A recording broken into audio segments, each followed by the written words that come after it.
Há algumas semanas eu postei um vídeo aqui no canal sobre quem escreveu a Torá, no qual eu comento sobre a questão da autoria compósita, né, que vários autores contribuíram a partir de várias fontes para criar o documento, né, final que nós temos hoje, que é a Torá, os 5 primeiros livros da Bíblia. E nesse vídeo eu comento sobre a presença de duas histórias ali no livro de Gênesis, Gênesis 1 e Gênesis 2, que contam histórias diferentes. E uma pergunta que poderia ser feita a esse respeito é se, antes da crítica moderna, da crítica acadêmica da Bíblia existir, se ninguém tinha percebido esse fato, né, de que são duas histórias diferentes, ali com sequências diferentes, estilos diferentes, presentes ali no livro de Gênesis, logo nas primeiras páginas da Bíblia. E a resposta é que pessoas antigamente percebiam sim a presença de duas histórias ali, e é sobre uma dessas pessoas que eu vou falar nesse vídeo, Fílon de Alexandria, e de como que ele resolveu essa questão de existirem duas histórias diferentes ali no livro de Gênesis,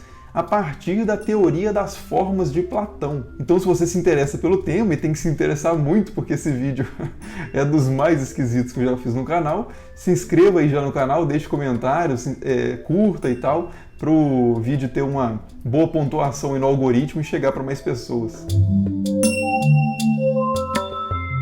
Então a questão é a seguinte, né? Recapitulando ali um pouco do vídeo sobre quem escreveu a Torá.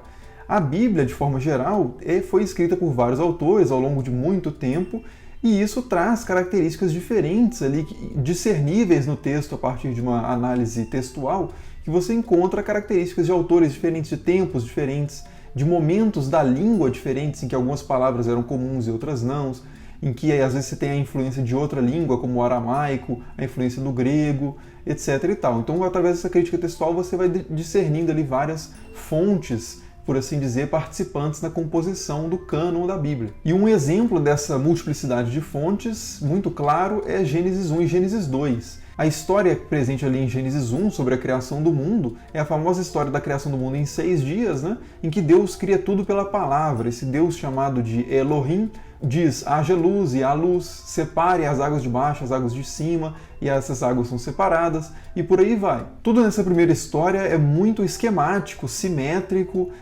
muito indefinido, não tem nenhum nome próprio, não tem nenhuma localização geográfica precisa, é tudo muito abstrato e mais impessoal, mais genérico, enquanto que na história presente ali em Gênesis 2 as coisas são muito diferentes. Você tem personagens muito específicos, como Adão e Eva, você tem a serpente, você tem uma série de jogos de palavras feitos ao longo da história, você tem localizações geográficas precisas, né, como o Éden, dois rios que saem dele são o Tigres e o Eufrates, que são rios ali na Mesopotâmia, atual Iraque. Então você tem todos esses elementos muito mais específicos, particulares, bem delimitados, um estilo de narrativa muito mais fluido, como se fosse realmente contando uma sequência histórica e não uma composição esquemática da criação do mundo, e por aí vai. Então como é que Fílon de Alexandria lidava, né? Como é que ele fazia sentido dessas duas histórias presentes ali no Gênesis? Bom, Fílon de Alexandria era um filósofo judeu que viveu ali no século I, mais ou menos contemporâneo de Jesus, e fazia parte da elite de Alexandria, e por isso tinha uma cultura clássica grega muito forte, né? A cidade de Alexandria tinha sido fundada 300 anos antes de Cristo por Alexandre o Grande, daí Alexandria. É uma das várias Alexandrias que Alexandre o Grande fundou. Essa especificamente que eu estou falando é a Alexandria mais famosa, que é a Alexandria no norte ali do Egito, que nos tempos de Fílon era uma província romana. Fílon até provavelmente serviu como embaixador quando deu uma confusão lá entre judeus e outros povos. Serviu como embaixador diante de Calígula, o imperador romano. Mas então Fílon ele tinha essa cultura clássica grega muito forte, e a partir dessa cultura, né, do conhecimento dos filósofos, do pensamento grego, ele fez uma análise ali de Gênesis 1, que é muito interessante porque conjuga esses dois mundos, esses dois universos que parecem muito diferentes para a gente, que são o mundo da Bíblia e o mundo dos filósofos e dos deuses gregos. E ele junta essas coisas, claro, tirando os deuses, né, porque ele era fundamentalmente um judeu monoteísta, mas ele usa as ideias dos filósofos gregos, principalmente Platão e também Pitágoras, para explicar por que tem duas histórias ali presentes em Gênesis 1 e Gênesis 2. Então, sem mais delongas, né, qual que é a ideia do Fílon? Segundo Fílon, a história da criação do mundo ali presente em Gênesis 1 trataria da criação do mundo no plano das ideias, enquanto que a criação em Gênesis 2 trataria da criação do mundo no plano sensível, no plano material. Então, primeiro Deus teria criado o mundo das ideias e depois o mundo dos fenômenos, né? O mundo visível, aparente. E para quem conhece um pouco mais de filosofia, isso remete automaticamente a Platão e a teoria das formas, ou a teoria das ideias, né? Segundo a qual existiriam as formas, para pegar uma metáfora de Platão mesmo, é como se fosse um molde do mestre artesão que os discípulos artesãos ali vão copiar, né? Então você tem, por exemplo, maçã. Existe realmente maçã? Você pode me mostrar maçã? Você pode mostrar uma maçã particular. E essa maçã que você me mostrar, inclusive, ela vai eventualmente apodrecer e vai deixar de ser uma maçã. Então ali não está a essência da maçã. Ali está uma particularidade, uma imitação da ideia fundamental e imutável de maçã que existe no mundo das ideias, né? Outro exemplo, talvez um pouco melhor, seria a questão da bondade ou da beleza. Vamos falar da beleza. Você pode me mostrar a beleza? Né? Será que existe a beleza? Ou existem simplesmente coisas belas? Para Platão, existe a beleza. O belo é uma ideia da qual todas as coisas que são belas derivam, assim, numa espécie de imitação. Então, as coisas belas que nós vemos pelos sentidos e que estão presentes, portanto, no mundo dos fenômenos, né, no mundo sensível, remetem a algo que só pode ser visto, por assim dizer, a partir do intelecto, com os olhos da mente ou os olhos da alma que veem o mundo das ideias. Porque a nossa alma, segundo Platão, viria aí do mundo das ideias. Então, partindo dessa compreensão, né, de que existem as coisas visíveis, mas as coisas visíveis são meras imitações ou emanações de uma ideia primordial das coisas, Philon diz o seguinte sobre Gênesis 1 e Gênesis 2. Pois Deus, sabendo de antemão que não poderia existir uma boa imitação sem um bom modelo, e que das coisas perceptíveis aos sentidos exteriores nada poderia ser impecável sem que fosse formado com referência a alguma ideia arquetípica concebida pelo intelecto, quando ele decidiu criar este mundo visível, formou primeiro aquele que é perceptível apenas ao intelecto, de modo que ele pudesse então fazer o mundo corpóreo, uma jovem imitação de uma antiga criação, que deveria abarcar a máxima variedade de elementos perceptíveis aos sentidos externos, como o outro mundo contém aqueles elementos visíveis apenas por meio do intelecto. Então qual que é a ideia do Philon aí, né? De que Deus cria primeiro uma espécie de modelo do mundo, que é essa criação de Gênesis 1, bastante esquemática, em que você não tem nada muito determinado, para depois criar o mundo visível, a partir desse modelo previamente criado em Gênesis 1. Então, se em Gênesis 1, por exemplo, você tem Deus criando a humanidade de forma genérica, ou o homem de forma bastante genérica, e esse homem é machos e fêmeas, né? O humano, talvez fosse uma melhor tradução, em Gênesis 2 você tem personagens específicos, Adão e Eva, que fazem coisas específicas, né? Comem lá do fruto, conversam com a serpente, conversam com Deus, respondem perguntas específicas de Deus e por aí vai.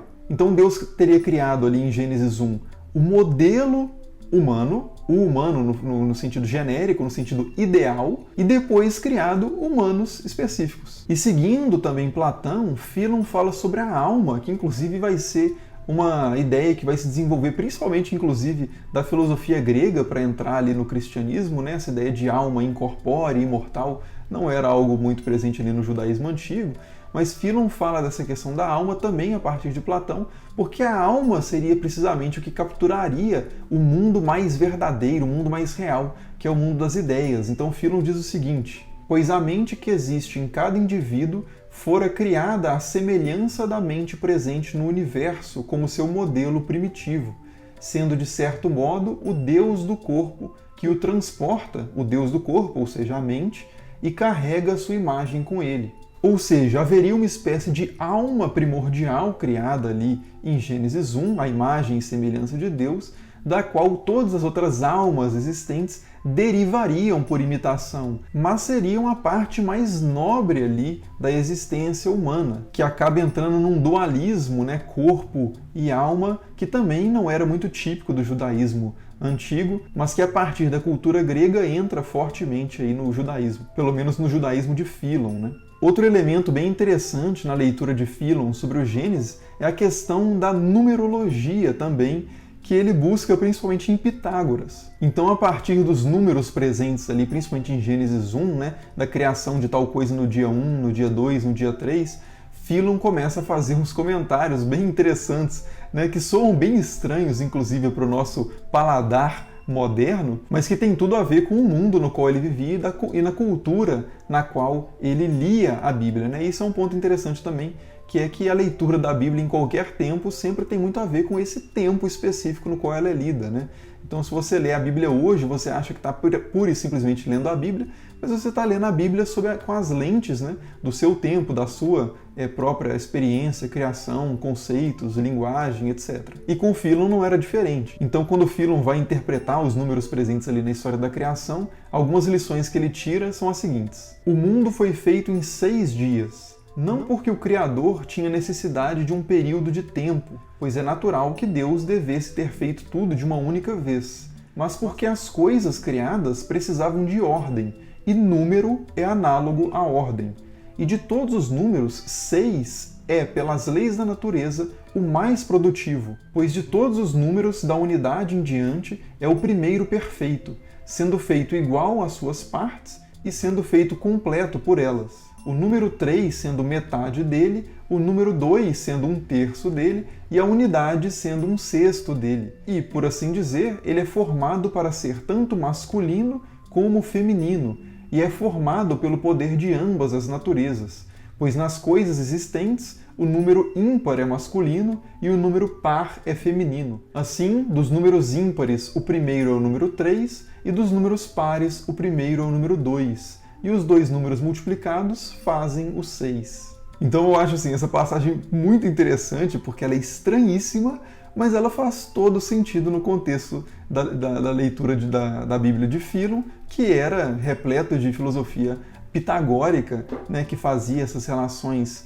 numéricas associando a questão masculina e feminina e todos esses elementos presentes ali na conclusão de Philon, né? Então, algumas reflexões que surgem a partir da leitura desses textos do Philon de Alexandria é de, primeiro, que as coisas são muito mais estranhas na história do que a gente costuma dar conta. É muito fácil a gente perder essa noção de que outros tempos e outros lugares são muito diferentes da nossa realidade, no modo de pensar, de conceber a natureza, de observar, de refletir. E o contato frequente com a estranheza da história eu acho que é muito positivo para a gente não se fechar às possibilidades que se apresentam no presente na nossa cultura, mas a gente continuar aberto a essa transformação constante que é a história. E uma segunda reflexão também é como que as religiões, as leituras de textos sagrados, as culturas, as tradições em geral, mudam muito a partir do tempo e mudam muito a partir do encontro com outras tradições, né? Então, por exemplo, o Philon de Alexandria, o pensamento dele é judaico ou é grego? Essa é uma pergunta meio difícil de responder porque ela pressupõe que existe um pensamento judaico, que é uma espécie de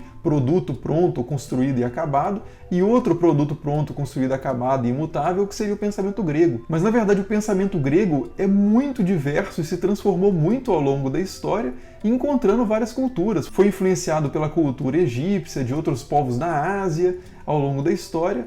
E o pensamento judaico também, né, se transformou muito a partir, por exemplo, do contato com o zoroastrismo e com outros elementos diversos, que é até difícil de identificar quais exatamente, porque os encontros culturais são muito frequentes e praticamente inevitáveis. Então é isso, né? Deixa aí nos comentários o que vocês acharam de Philon de Alexandria, da leitura dele de Gênesis, se vocês já tinham chegado a alguma conclusão dessa antes. E não deixem também, como sempre, de curtir aí e se inscrever no canal se você ainda não é inscrito. Muito obrigado por assistir e até o próximo.